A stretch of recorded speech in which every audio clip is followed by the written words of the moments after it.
दीदी हल्ला शांत कीजिएगा।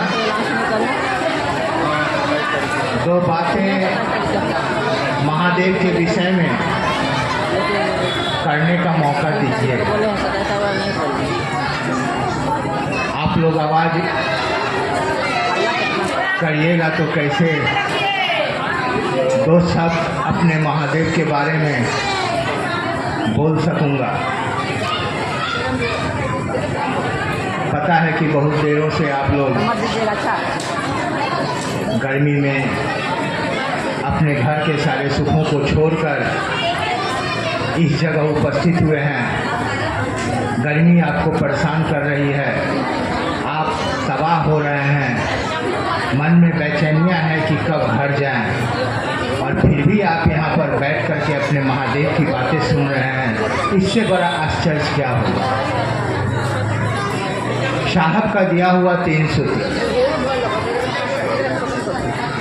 पहले में दया की याचना करना कि हे शिव, आप मेरे गुरु हैं, मैं आपका शिष्य हूँ, मुझ शिष्य पर दया कर दीजिए।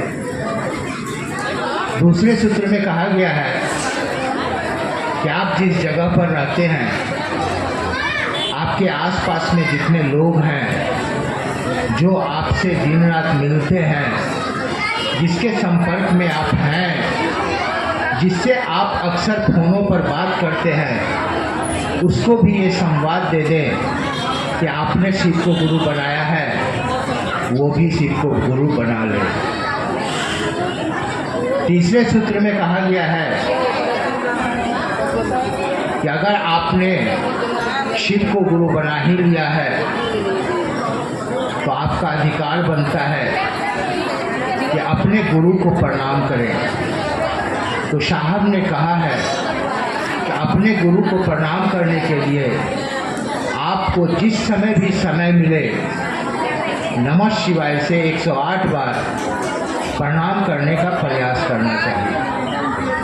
प्रणाम होता नहीं है, प्रणाम जाता नहीं है, लेकिन फिर भी हो सकता है कि आप नमः शिवाय प्रणाम करते हुए किसी दिन एक भी प्रणाम अगर उस महादेव के चरणों तक चला जाए तो आपका कल्याण हो सकता है।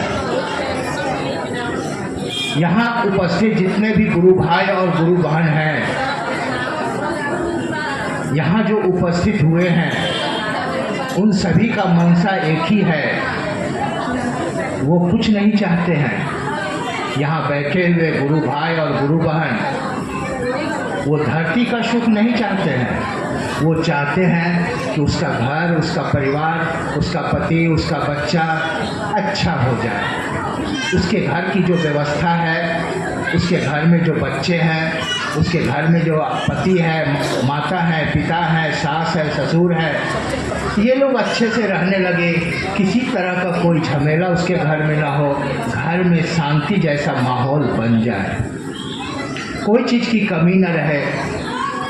यही मनसा के साथ आप लोगों ने कभी न कभी किसी के द्वारा शिव शिष्य बनाए गए हैं, और बनाने के बाद अगर आप शिव चर्चाओं में जाते हैं, शिव चर्चाओं में आप बैठते हैं, तो वहाँ से जो बातें आप सुनते हैं उसको ग्रहण करने का प्रयास करें और अपनाने का प्रयास करें, उसको अपने जीवन में लागू करने का प्रयास करें। जब तक लागू नहीं कीजिएगा तब तक कुछ होने वाला नहीं है। हजारों जगह पर भारतवर्ष में प्रत्येक दिन हम तो समझते हैं कि पूरे भारतवर्ष में लाखों जगहों पर प्रत्येक दिन चर्चाएं होती है। गुरु भाई गुरु बहन वहाँ उपस्थित होते हैं, सभी गुरु भाई गुरु बहन मंच पर आकर के चर्चा करते हैं, भजन करते हैं और अपने घर वापस चले जाते हैं। इसका प्रतिफल कितने गुरु भाई और गुरु बहन को मिलता है दीदी?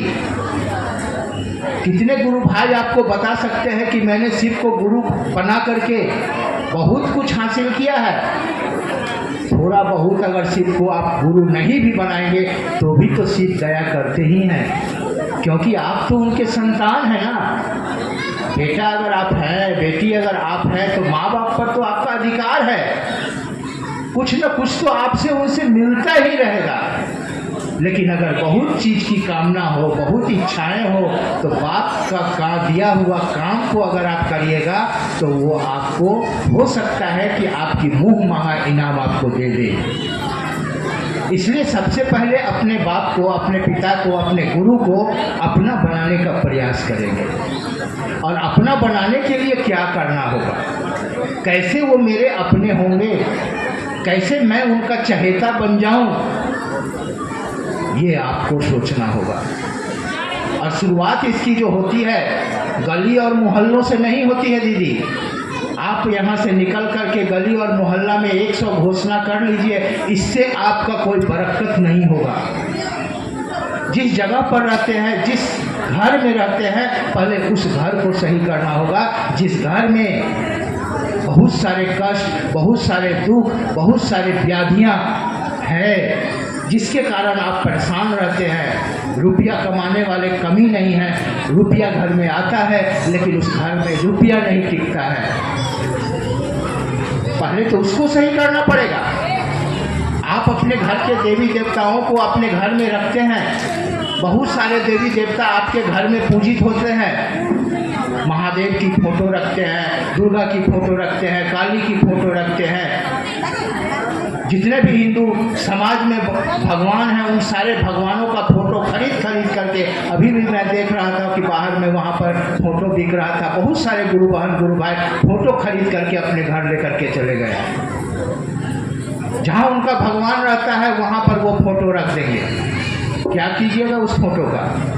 अगरबत्ती दिखाइएगा, धूपकाठी दिखाइएगा, दीप जलाइएगा, धूनु जलाइएगा, सुबह शाम अगरबत्ती दिखाइएगा। यही ना कीजिएगा।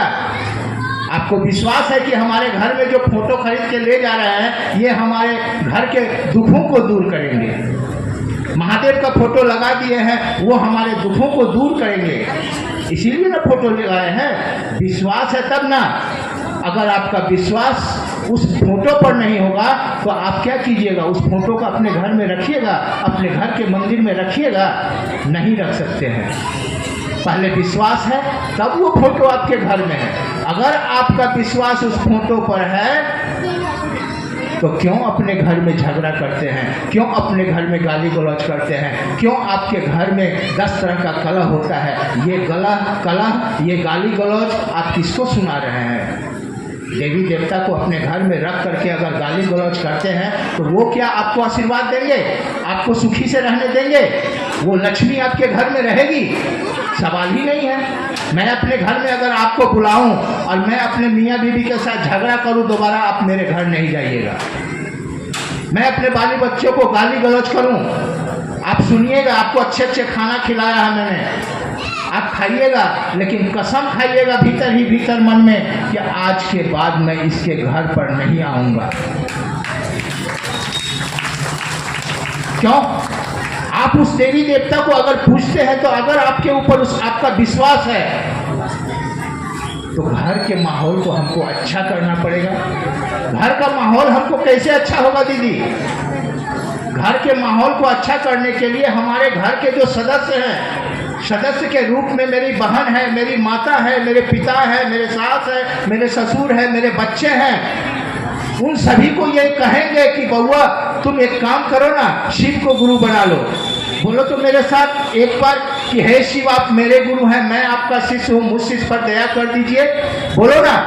आपका बच्चा कहेगा कि नहीं, मैं शिव को गुरु नहीं बनाऊंगा, तुमको शिव को गुरु बनाना है, तुमको चर्चा में जाना है, तुम जाओ लेकिन हम नहीं जाएंगे।